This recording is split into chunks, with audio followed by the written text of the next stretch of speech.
नमस्कार।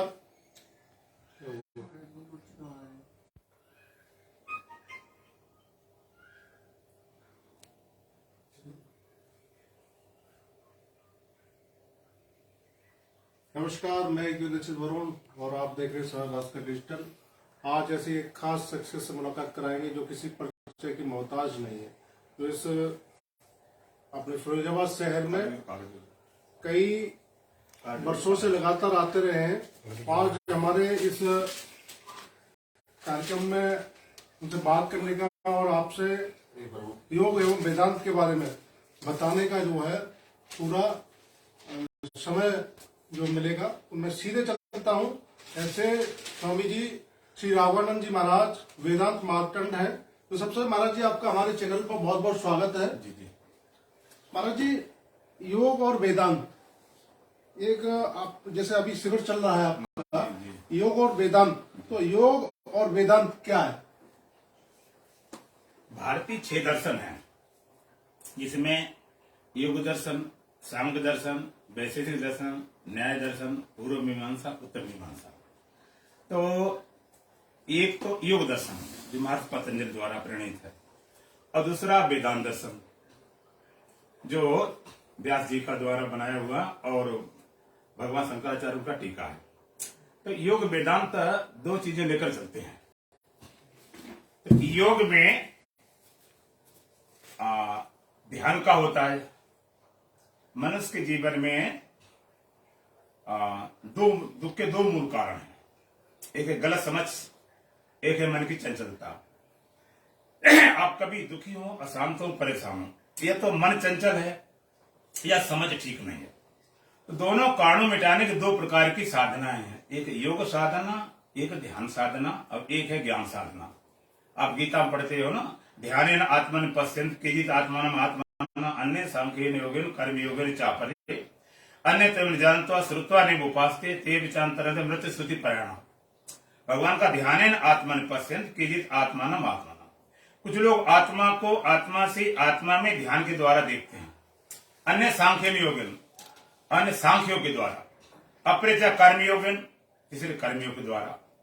तो ध्यान योग मन की चंचलता को मिटाने के लिए ध्यान साधना योग है, और गलत समझ ठीक रखने के लिए ज्ञान साधना, जिसको वेदांत बोलते हैं। अब योग शब्द का अर्थ पहले आप समझाएं। योग शब्द आजकल इतना भ्रमित हो गया है, योग से फिर योगा बन गया है, फिर देश विदेश में योगा करके आ गया है। योग का सादा अर्थ होता है जोड़। 2 जोड़ दिए तो 4 हो गए एक बार। भौतिक जगत में अप्राप्ति की प्राप्ति का नाम योग है। गीता पढ़ते हैं ना, योग 6 वाहम्यम, भगवान का उसका योग 6 में बहन करता हूं। तो अप्राप्ति की प्राप्ति, तो जो अप्राप्ति हमारे पास नहीं, जैसे लोग कहते हैं कि भाई इनका शादी का योग है या नहीं है, शादी का योग है, बच्चे का योग है, विदेश जाने का योग है। तो जो अप्राप्ति की प्राप्ति होती है वो फिर अप्राप्त हो जाता है। तो हमारे यहाँ पर योग का अर्थ है प्राप्ति की प्राप्ति। नित्य प्राप्त है उसका योग। नित्य प्राप्त जो हमारा स्वरूप है उसके बोधि का नाम योग है। क्यों? जो मिलेगी बिछुड़ जाएगी। जो नित्य प्राप्त है उसके बोध का नाम योग है। तो मन की चंचलता, अशांति को मिटाने के लिए योग की आवश्यकता है, और गलत समझ को ठीक करने के लिए ज्ञान की आवश्यकता है, जिसको वेदांत बोलते हैं। वेदांत शब्द का अर्थ है जहां वेद का अंत हो जाए। वेद का अंत है वेद की परिसमाप्ति, वेद की पूर्णता। इसके वेद का ज्ञान, जिसके बाद कुछ जानना शेष न रहे। जितनी विद्याएं पूरे जगत में है, कोई ऐसी विद्या नहीं जो पूरी हो। कोई वैज्ञानिक ये नहीं कहता उन्हें सब कुछ जान लिया, अब जानने को बचा नहीं। कोई डॉक्टर ऐसा नहीं कहता हमने सारी इलाज खोज लिया, अब कोई बीमारी नहीं आएगी। कोई नेता ऐसा नहीं कहता हमने सब कुछ जान लिया, राजनीति सब खत्म हो गई। लेकिन जो वेदांत है वहां पर ज्ञान का अंत हो जाता, इसके बाद कुछ जानना शेष नहीं रहा। तो वेदांत की शुरुआत होती है, सबसे पहला सूत्र आता है अथातो ब्रह्म जिज्ञासा। अब हम ब्रह्म की जिज्ञासा करते हैं। धर्म की जिज्ञासा नहीं, कर्म की जिज्ञासा नहीं, भक्ति जिज्ञासा नहीं, ब्रह्म की जिज्ञासा। और ब्रह्म क्या है? जन्माद्यस्यता, जिससे संसार उत्पन्न होता है, स्थित रहता है, लय को प्राप्त करता है, वो ब्रह्म तत्व है। उसकी जिज्ञासा। तो ज्ञान के द्वारा हम समझ को ठीक करते हैं, ना समझी को मिटाते हैं, अज्ञानता को तोड़ते हैं, भ्रांति को मिटाते हैं। सबसे बड़ा कारण है अज्ञानता, भ्रांति, इसलिए वेदांत की जरूरत पड़ती है। और जो आप सुनते हैं कि जिसको मुक्ति बोलते हैं, तो सारे ग्रंथों ने एक ही बात कही, ऋते ज्ञान आने मुक्ति, ज्ञान सिवाय मुक्ति देने वाला कोई साधन नहीं। ज्ञानादेव तो कैवल्यम, कैवल्य को मुक्ति को देने वाला कोई साधन है तो ज्ञान है। धर्म से व्रत योग ते ज्ञाना, ज्ञान मोक्ष प्रद वेद बखाना, धर्म करने से वैराग होता, वैराग से योग, योग से ज्ञान, ज्ञान से मुक्ति। तो ज्ञान से ही मुक्त होंगे। अब आप ये भी कह सकते हो ज्ञान से ही मुक्त होंगे, और साधन क्या है? और साधन है, लेकिन वो इस योग्यता प्राप्त करते ज्ञान की। मुक्ति जब भी होगी, जहां भी होगी, जैसे उसका केवल उपाय ज्ञान है। अब ज्ञान से मुक्त क्यों होंगे? क्यों? अज्ञान से हम बंधे हुए, बंधन का हेतु अज्ञान है, इसलिए मुक्ति का हेतु भी ज्ञान ही है। अगर सचमुच बंधन होता तो उसको हम सचमुच काटते, केवल अज्ञान से बंधे, ना समझी से, इसलिए उसकी जरूरत है ज्ञान की। और योग की बात यह है, जो चित्त हमारा शांत होगा तो हम भटकते रहेंगे। तो योग में सबसे पहला सूत्र था अथ योगानुशासनम। सबसे पहले जीवन हमारा अनुशासित हो, बिना अनुशासन से योग में प्रवेश नहीं कर सकते। और गीता में भगवान ने कहा इक्ताहार विहारस्य इक्ष्टेतस्य कर्मसु इक सपना बोध से योगो भवत दुखा। एक आहार विहारस्य, आहार विहार हमारा एक होना चाहिए, समुचित होना चाहिए, एक्यूरेट होना चाहिए। एक आहार विहार, घूमना फिरना। एक चेतस कर्मसु, कर्मों की चेष्टा एक होना चाहिए। और एक सपना बोध से, सोना जागना एक होना चाहिए, तब हम योग में सफल होते हैं। तो योग का मूल सिद्धांत क्या? योग चित्त वृत्ति निरोधा, चित्त वृत्ति का निरोध करना योग है। चित्त की वृत्तियां संसार तरफ, विषय तरफ भागती रहती हैं, उन सारी वृत्तियों का निरोध माने रोकने का नाम योग है। एक रुकना होता है, एक रोकना होता। तो रुक तो जाती निद्रा में, मूर्छा में, बेहोशी में, नशे में, तो उसको योग नहीं बोलेंगे। होश पूर्वक जागते जागते सत्गुण पूर्वक रोकने का नाम योग है। तो आप कहेंगे इस योग से लाभ क्या है, इसको हम क्यों करें, इसका लाभ क्या, फल क्या? जैसे जितने हमारे हिंदू धर्म में तमाम ग्रंथों के पीछे फल लगा होता। एकादशी कथा सुनने से फल मिलेगा, सत्यनारायण कथा सुनने से फल मिलेगा, इसका पाठ करो ये फल मिलेगा। तो लोग पूछ देते हैं उसका लाभ क्या, उसका फल क्या मिलेगा? तो लाभ तीन तरह के हैं, शारीरिक भी है, मानसिक भी है, आध्यात्मिक है। फिजिकल है, मेंटली, स्पिरिचुअल भी है। शारीरिक लाभ जो योग करता है, चित्त वृत्ति का निरोध करता है, शरीर में आदि बीमारी तो खाली ध्यान से चली जाती है, शारीरिक लाभ। और मानसिक लाभ, मन में तमाम तरह की ग्रंथियां पड़ जाती, कॉम्प्लेक्स। तो क्या होता है, वो ग्रंथियां अंदर से दब जाती हैं। ग्रंथियां बनी और ग्रंथियां रहते रहते धीरे धीरे वो ग्रंथियां फिर और ज्यादा गहराई पहुंचे, तो फिर उसमें ग्रंथियों से क्या हो जाता है, फिर अंदर से तनाव हो जाता, तनाव से फिर धीरे धीरे डिप्रेशन हो जाता, और डिप्रेशन और ज्यादा गहरा जाए तो पागलपन शुरू हो जाता।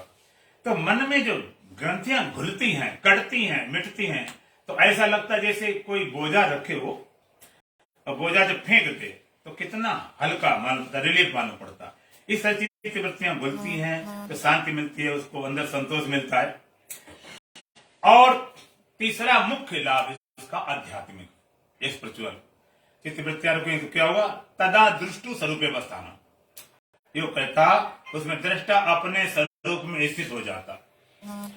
जब अपने स्वरूप में स्थित होता, उसका जो निज स्वरूप है कि मैं सत हूं, मैं चेतन हूं, शुद्ध हूं, बुद्ध हूं, मुक्त हूं, तैसा अपने को अनुभव करता। कब? जब दृष्टा अपने स्वरूप में स्थित होता। और स्वरूप स्थित कब होगी? चित्त वृत्तियों का निरोध होगा। और कोई कहे कि दृष्टा अपने स्वरूप स्थित नहीं होता, तब होता? हाँ, तब भी होता। तब कैसा होता? तो कहा वृत्ति सारूप मित्र, उस समय उसका वृत्ति के सदृश स्वरूप होता है, वृत्ति के सारूप। वृत्ति जैसे धर्म वाला, जैसी वृत्तियां बनती हैं उसी तरह से दुखाकार बनी, सुखाकार बनी, कामाकार बनी, क्रोधाकार बनी, उसी तरह सुखी दुखी शांत शांत अब लगता रहता है। तो चित्त की निरोध होते ही अपने स्वरूप में स्थित हो जाता है। एक सवाल मेरे जहन में है और बाकी एक आम रहता भी है गृहस्थ जीवन में, किस तरह से योग और ये वेदांत की जो आपने जो बात कही है, तो गृहस्थ किस तरीके से उस काम को कर सकता है, किस तरीके से उसको करना चाहिए? असल में बात जो है, जो ज्ञान और वेदांत गृहस्थियों के लिए ही है। भगवान ने जो गीता सुनाया था तो किसके लिए सुनाया था? गृहस्थियों के लिए, सन्यासियों के लिए। अब लोग सोचते हैं गीता जो पढ़े गीता घर में लगाए पलिता ये तो सन्यासियों के लिए है। तो हम पूछेंगे कि भगवान सुनाने वाले गृहस्थी से, सन्यासी से कितनी थी? 16,108। इतनी न तो किसी रख पाई है न आगे रखने के भविष्य कोई संभावना है। और सुनने वाले अर्जुन थे, वो भी गृहस्थी 2-3 उनके भी थी। अब गीता सुनने के बाद अर्जुन गृहस्थी बना रहा, सन्यासी हो गया। अब जरा विचार करो, बल्कि सन्यासी हो रहा था युद्ध के मैदान में।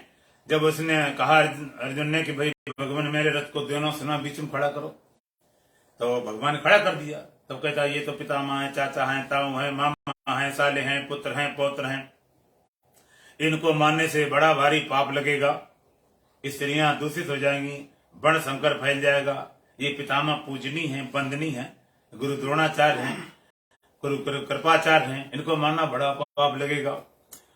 और उसने तो धनुष मार रख दिया, मेरी त्वचा जल रही है, मुंह सूख रहा है, खड़े होने में असमर्थ है, मैं युद्ध नहीं करूंगा।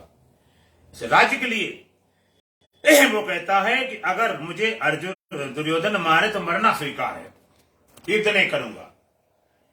और उसने कहा, सन्यासियों भाषा बोलता, कहते भगवान मैं भिक्षा मांगकर जीवन निर्वाह कर लूंगा लेकिन युद्ध नहीं करूंगा। तो भगवान के ज्ञान से देने के बाद अर्जुन युद्ध किया कि नहीं किया?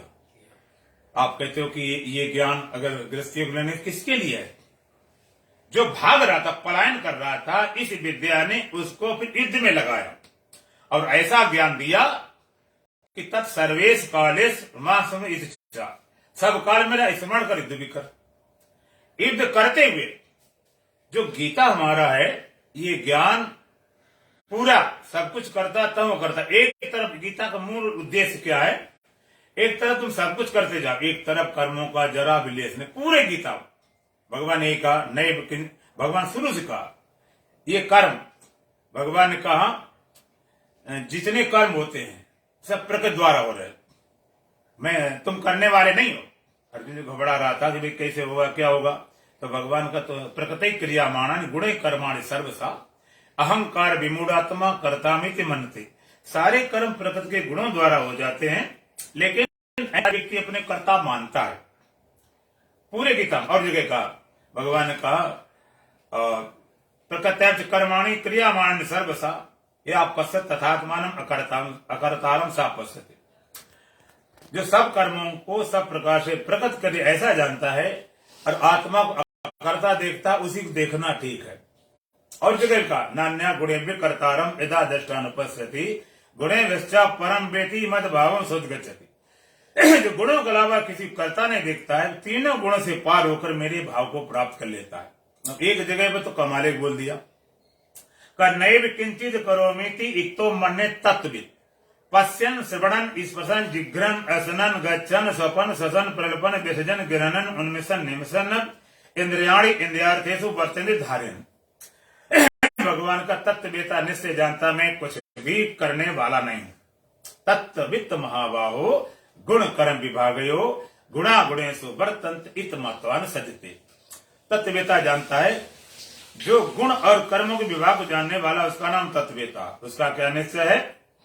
वो कहते गुणा गुणेषु वर्तन्ते इत महत्वान सजते। सारे गुण गुणों बरत रहे हैं और मैं कुछ करने वाला नहीं। तो गीता में भगवान ने क्या बताया? तू कुछ करने वाला नहीं। नैव किंचित करोमीति इक्तो मन्ये तत्त्ववित्। तत्ववेता निश्चय जानता है, मैं कुछ भी करने वाला नहीं। तो करता कर जाए, पश्यन् श्रवणन् स्पर्शन् जिघ्रन् असनन् गच्छन् स्वपन् स्वसन् प्रलपन् विसर्जन् गिरहन् उन्मिषन् निमिषन् इंद्रियाणि इंद्रियार्थेषु वर्तन्ते धारयन्।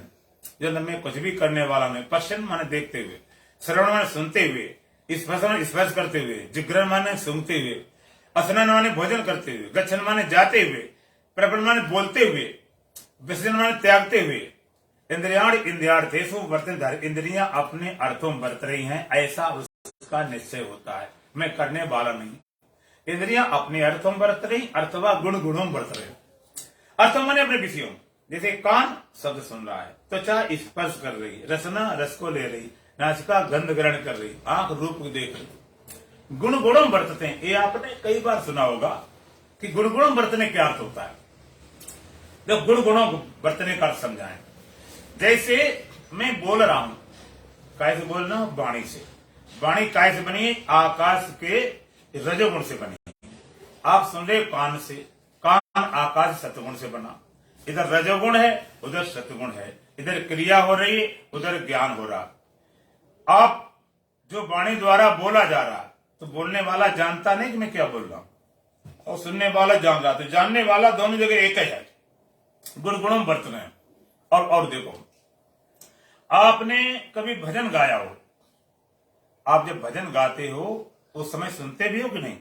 भजन गा रहे, सुन भी रहे, और जब गाते हो तभी सुनते हो कि बाद में सुनते हो? उस सुनते हो। उस समय पूछा जाए कि आप श्रोता होते कि वक्ता? भाई गा भी रहे, सुन भी रहे, तो आप अभी दोनों होते भाई। हम सुनने वाले हो, गाने वाले। तो भगवान कहेंगे ना तुम सुनने वाले हो, ना तुम गाने वाले हो, वाणी द्वारा निकल रहा शब्द ये रजगुण है, कान द्वारा सतगुण गुणों मरते, तुम जानने वाले साक्षी चेतन आत्मा हो। ये रहस्य है कि पूरी गीता में भगवान ने कहा तुम करने वाले नहीं हो, और युद्ध भी करता गया। और भगवान गीता तब पूरी करते हैं जब उसको पता चल जाता है, उसे पूरा पता चल जाता है कि भाई ये सब पूरा रहस्य पता चल गया। और बीच में अर्जुन ने कहा भगवान हमें विराट रूप दिखाओ, तो विराट रूप भी दिखाया। और उन्होंने कहा कि हमें बाद में कहा चतुर्भुज रूप दिखाओ, तो चतुर्भुज रूप भी दिखा दिया। लेकिन उसके बाद भी गीता चलती रही। गीता पूरी कब होती है? जब अर्जुन कहता है नष्टो मोहा स्मृत लब्धा तत्प्रसादेन मयाच्युत इस दोष में गत संदेहा करिष्ये वचनम तब। तो कहिए भगवान मेरा मोह नष्ट हो गया है, मैं इस स्मृत को उपलब्ध हो गया हूं। तत्प्रसादेन मयाच्युत, हे अच्युत, हे केशव, आपकी कृपा से, आप प्रसाद से मेरा मोह नष्ट हो गया है। मतलब हो गया वहीं पर युद्ध के मैदान में। तब उसने बोला मेरा मोह नष्ट हो गया। इसके मतलब अब अर्जुन को पता चल गया मैं जो बोल रहा था तो मोह के कारण। अर्जुन का जो बोल रहा था, जैसे कोई व्यक्ति जब शराब पिए होता है, उस समय उससे कहा तुम शराब पिए, उसकी समझ नहीं आती, उतर जाए तब कहता भैया क्षमा करना, मेरे से शराब पिए इसलिए गलत बोल गया हूं। पागल आदमी ठीक हो जाता, अपनी गलती मानता। इससे अर्जुन जब मोह चला गया तब उसने कहा नष्टो मोह, भगवान मेरा मोह नष्ट हो गया है। स्मृत लब्धा, मैं अपने स्वरूप की स्मृत उपलब्ध हो गया। तत्प्रसादेन मयाच्युत, आपकी कृपा से, आप प्रसाद से मेरा मोह नष्ट हो गया है, स्मृत उपलब्ध हो गया हूं। दो प्रश्न मेरे अभी जेहन में है, और थोड़ा संक्षेप में मैं चाहूंगा। एक आज के जो युवा है उनके लिए एक संदेश कि किस तरह, क्योंकि युवा जो है आधुनिकता की तरफ बढ़ रहे हैं, और उसमें किस तरीके से वो काम करें, किस तरीके से क्या करें, संक्षेप में थोड़ा सा बताएंगे। और एक प्रश्न जो है आपसे ही जुड़ा हुआ है कि आपके नाम के पीछे जो वेदांत मार्तंड जो लगा हुआ, इसके वजह से संक्षेप में थोड़ा। भाई युवा के लिए है, चाहे भाई गृहस्थी हो चाहे सन्यासी हो, कोई शरीर को स्वस्थ रखना पड़ेगा। तो शरीर स्वस्थ रखने के लिए सबसे पहले संयम चाहिए। बिना संयम के शरीर स्वस्थ रहता नहीं। तो सबसे पहले ये है कि भाई जो निषिद्ध चीजें हैं, निषिद्ध चीजों का प्रयोग नहीं करना चाहिए। तो शरीर को बिगाड़ते हैं, मन को भी बिगाड़ते हैं। जो हमारे धर्मशास्त्र जो कहते हैं उसके अनुसार चलो। जैसे धर्मशास्त्रों ने कहा भाई एक जो हमारा यहाँ होता है पाण ग्रहण संस्कार, कि शादी होने पर ही किसी संबंध जोड़ना चाहिए, उसके पहले रिलेशनशिप आना वो गलत है। एक बात, खान पान में हमारे यहाँ दुनिया चीजें बनी हुई हैं, इसलिए निषिद्ध चीजें हैं, नॉन वेज है, और उनको चीजों को निषेध करना चाहिए। और शरीर को ठीक रखने के लिए उसको योगा में करना चाहिए, थोड़ा व्यायाम करना चाहिए। और हमारे यहाँ तो शुरू से बताया प्रातः काल उठ के रघुनाथा माता पिता गुरु नामे माता, प्रातः काल उठ के माता पिता गुरु नमस्कार करना चाहिए। और भगवान भी करते थे। और फिर अपना जो तुम्हारा काम है उसमें अपने काम लग जाओ, कोई मना तो है नहीं। जो अपना पढ़ाई देखो, भौतिक नियम क्या, बचपन में विद्या अध्ययन करो, जवानी धन जमा करो, तो बुढ़ापे में फिर अपना मस्ती से रहो। तो ये युवाओं के लिए विशेषकर होता है। और एक वेदांत मार्तंड, तो वेदांत तक तो आपने बता दिया, जो वेद कांत ज्ञान। मार्तंड माने सूर्य, जैसे दोपहर का जो सूर्य होता है उसको प्रकाश को इतना तेज होता है कि वहां पर अंधकार छाया कतई होती नहीं। ऐसे वेदांत का जो सूर्य है उसके पास में अज्ञान रूपी वहां पर कोई चीज भटकती नहीं। इसका वेदांत मार्तंड, वेदांत का सूर्य इस तरह से होता है। जितने हमारे साथ स्वामी राघवानंद जी महाराज, जिन्होंने पूरा विस्तार से आपको बताया कि योग और वेदांत के बारे में विस्तार से बताया। इनका जो है सुबह 9 बजे से और 11 बजे तक का जो योग और वेदांत का जो संगम इनका चल रहा है, राधिका जो है गार्डन में चल रहा है, रैना पर। अगर आप भी सम्मिलित होना चाहते हैं तो अवश्य हो।